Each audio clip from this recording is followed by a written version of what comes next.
كمية الهجوم اللي حصلت على الكابتن محمد عادل بعد أول مباراة للزمالك والأهلي، للزمالك والبنك الأهلي أنا آسف، في الدوري المصري.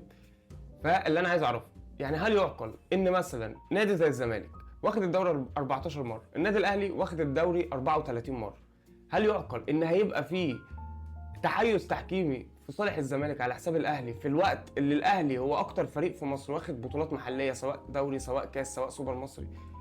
دي انا ما اعرفش ازاي. هل الزمالك هو النادي الاكثر غناء او الاكثر الفريق اللي معاه فلوس اكتر من اي نادي فالناس بتحاول ان هي تحتويه؟ برضه لا.